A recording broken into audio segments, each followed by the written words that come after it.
Halo semua, perkenalkan saya Randy Yudhistira dari kelas 12 DBB 1.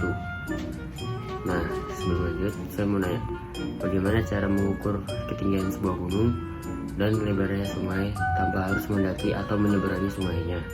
Nah, jawabannya simple, itu menggunakan ilmu matematika yang ya ribet-ribet gampang lah, yaitu trigonometri.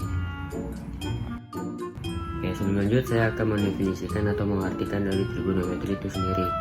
Nah, dalam bahasa Yunani, trigono yang artinya 3 sudut dan metrono yang artinya pengukuran. Jadi, trigonometri itu adalah suatu pengukuran sudut, yaitu menghubungkan perbandingan panjang sisi dan besaran sudut dalam suatu segitiga.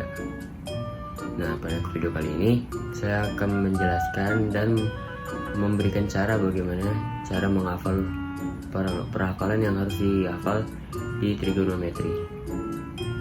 Jadi syarat untuk mempelajari materi ini adalah trigonometri itu harus segitiga siku-siku yang berbentuk siku-siku pokoknya.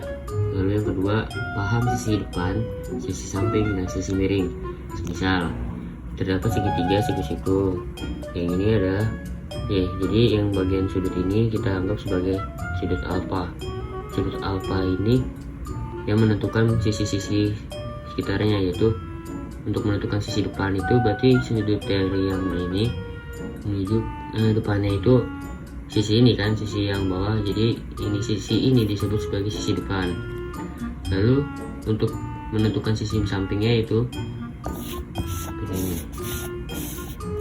Nah, jadi dari sini kita menentukan sisi samping adalah sisi yang sejajar.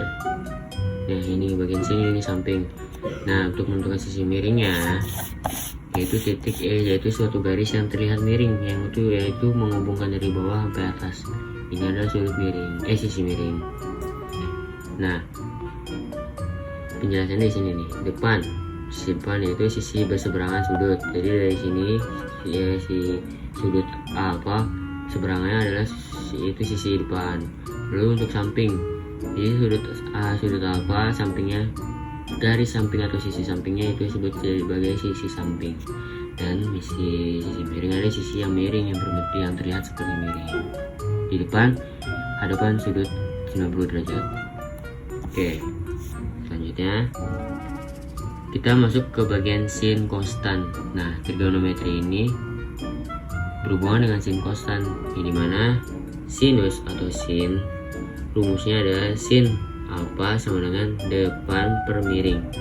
Nah, kita bisa menghafalnya dengan gampang, yaitu sin sama dengan depan, ambil huruf 2 di depannya D, dan per mi.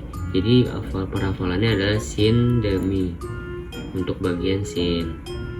Lalu yang kedua ada kosinus atau cos. Jadi dalam cos alfa rumusnya adalah samping per miring. Sama, kita menghafalnya juga sama seperti sebelumnya, yaitu mengambil huruf depan, 2 huruf depan SA dan MI, yaitu jadinya cos sami. Jadi perhafalannya lebih gampang, jadi sin demi kosami. Lanjut, tangen atau tan. Tan alfa rumusnya adalah depan per samping.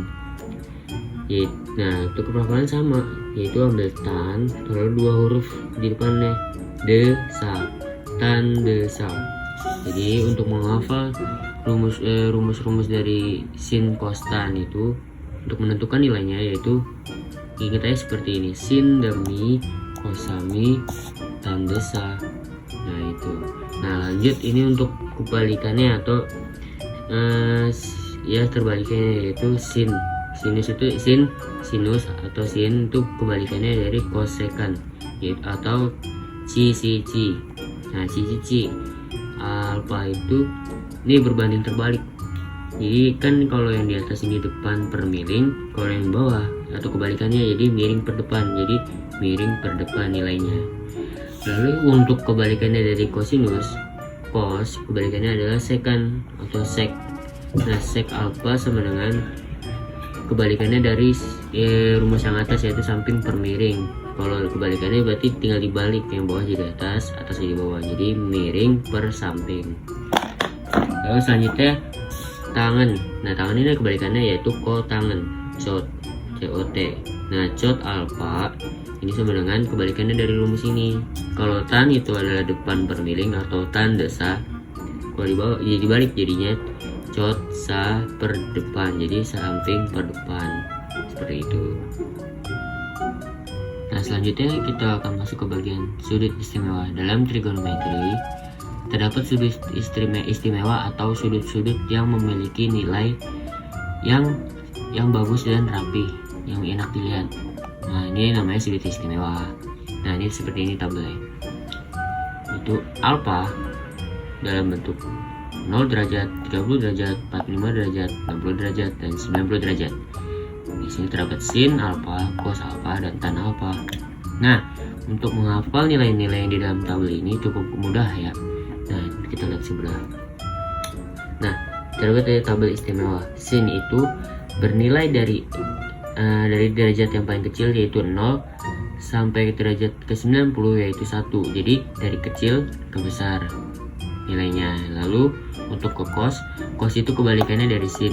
Nah, kalau sin itu dari kecil ke besar, cos itu dari besar ke kecil. Gampang ya. Jadi ngapalinnya cukup dari salah satu tabel ini aja.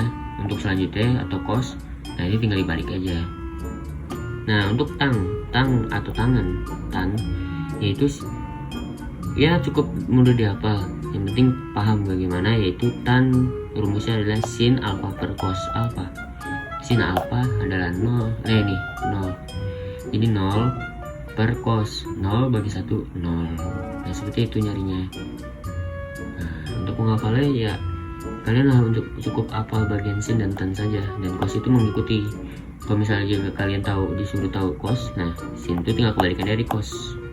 Untuk sin 0 derajat adalah 30 derajat bernilai 1 per 2, 45 derajat bernilai 1 per 2 akar 2, 60 derajat bernilai 1 per 2 akar 3, dan 90 derajat nilainya 1. Nah, cos itu kebalikannya, tinggal dibalik aja. 1 ini jadi yang 0 derajat jadi 1, 1/2 akar 3 ini 30 derajat, lalu ini sama karena di tengah-tengah ya. Lalu selanjutnya makin kecil itu.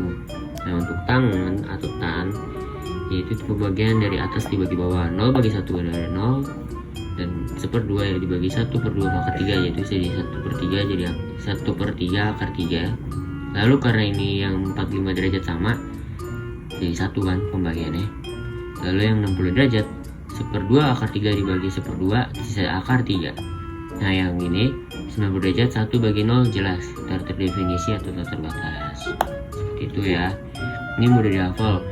Yang penting hafal aja bagaimana tabel ini bekerja dan bagaimana cara mendapatkan nilainya. Oke, kita lanjut ke bagian kuadran. Di trigonometri terdapat kuadran yang harus kita pahami. Pertama, kita harus bisa membaca kuadran tersebut. Di sini terdapat sebuah gambar di mana dimulai dari 0 derajat ke atas, 90 derajat. Ini adalah sudut yang membentuk 90 derajat ya kan. Lalu lanjut ke sini 180 derajat. 0 ke 180 derajat area hanya segaris. Nah, kan ini 180 derajat. Lalu selanjutnya 270 derajat dan sampai 360 derajat di sini sama. Nah, untuk bagian 0 kurang dari x atau 0 itu kurang dari x atau si x kurang dari 90 derajat itu adalah kuadran 1 yang memiliki rumus atau nilai atau istimewanya ya adalah semua sin konstan bernilai positif atau plus. Nah, selanjutnya dari sudut 90 derajat sampai 180 derajat itu bernama kuadran 2. Nah, kuadran 2 ini memiliki nilai yang dimana hanya sin yang bernilai positif, nah yang lainnya negatif. Nah, seperti cos tan itu negatif jadi nilainya di kuadran 2. Lanjut ke kuadran 3. Kuadran 3 itu dari sudut 180 sampai 270 derajat. Nah, untuk di kuadran 3 ini nilai tan itu positif, yang lainnya negatif. Lanjut, kuadran 4 yaitu dari sudut 270 derajat sampai 360 derajat, yaitu cosnya plus. Nah, itu sin dan tan itu negatif. Cukup ini udah diingat. Jadi kita ngingetnya aja gini aja. Kalau kalian udah hafal radius dari derajatnya ini, kita tinggal hafal bagian ini aja. Al sin tan cos, asita cos, asita cos. Jadi a itu al positif semua, sin itu sin, hanya sin yang positif, tan atau ta itu yang positif di kuadran 3, lalu cos yang terakhir adalah cos doang, yaitu penilaian positif. Itu. Nah, ini harus dihafal, ini harus diingat. Ini patokan yang saya buat biar gampang mengerjakannya, yaitu jika menemukan soal berapa derajat, kita pakai 180 derajat itu tetap, jadi tetap pakai sin atau sin yang dijelaskan pada soal nanti. Untuk nanti lalu yang kedua ada 90 derajat sampai dengan 270 derajat, itu diganti nanti ininya. Sin ini misalnya sin di kosin jadi cos, cos jadi sin, seperti itu patokan. Soal sedikit ya buat yang memahami lebih lah untuk tentang tabel. Misal di sini nilai cos 90 derajat itu berapa. Nah, kita kalau udah hafal rumus itu udah gampang banget, jadi tinggal kita ingat-ingat aja dari 0, 1/2, 1/2 akar 3, 1/3 akar 3. Nah, yang ini adalah 60 derajat, tinggal kita tulis. Jadi nilai cos 60 derajat adalah 1/2 akar 3. Lalu yang kedua itu nilai tan 45 derajat. Tan 45 derajat ini di sini tabel terdapat nilai 1. Nah, ini tinggal jawabnya 1. Makanya gampang banget kalau kita udah hafal tabelnya ini. Kita hafalkan saja tabelnya. Jamin deh gampang jadi. Hafalnya seperti tadi. Jadi sin 0 ke besar, cos itu besar ke kecil, tan itu pembagian dari sin dan cos. Lalu masuk ke persoalan kuadran. Ini biasanya akan muncul nih. Nah, misalnya di sini ada sin 120. Nah, sin 120 itu dilihat di sini. Sin 120 derajat. Berarti ada di kuadran 2 dong, ya kan? Sinnya berarti plus. Jadi dari nilai ini jelas kalau nilai ini adalah plus. Nah, untuk menentukan nilainya dari berapa derajatnya, nah 120 derajat itu dekat dengan 180 kan? Kita pakai 180 dikurang yang hasilnya 120, 60. Nah, ini kita coret, ambil ininya aja. Jadi sin 60 derajat sama dengan, nah sin 60 derajat itu nilai berapa? Nilai sin 60 derajat, nah 1/2 akar 3. Di sini nilainya sin 1/2 akar 3. Di sini harusnya nggak usah pakai minus ya, karena dia ada di kuadran 2. Sin sendiri itu juga adalah positif, jadi sini jadi positif 1/2 akar 3. Lalu soal nomor 2, tan 300 derajat. Nah, ini susah ini ya. Tan 300 derajat. 300 derajat ini masuk ke kuadran berapa kira-kira? Nah, kuadran 4 kan, dari 270 derajat sampai 360 derajat. Nah, itu ada 300 derajat. Dia masuk ke kuadran 4, yang dimana nilai cos itu adalah plus dan sisanya negatif. Kita lihat lagi. Tan 300 derajat. Tan itu mendekati 270 derajat, ya, betul. Nah, 270 derajat tambah berapa yang hasilnya 330. Oke, kita coret 270 derajatnya, ambil 30-nya. Tan 30 derajat. Nilai tan 30 derajat ini lihat lagi tabel. Jadi saling berkaitan. Tan 30 derajat 1/3 akar 3. Karena tadi di kuadran 4 yang dimana nilai cos itu positif dan nilai yang lain negatif. Yang di sini kan tan. Jelas di tan itu jadi negatif. Jadi nilai tan 30 derajat itu negatif 1/3 akar 3 karena di kuadran 4.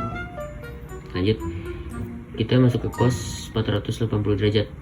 Nah, ini nggak ada kan ya, 480 derajat ini muter lagi kan. Nah, caranya gini, 480 dikurang 360, satu putaran ketemu 120 derajat.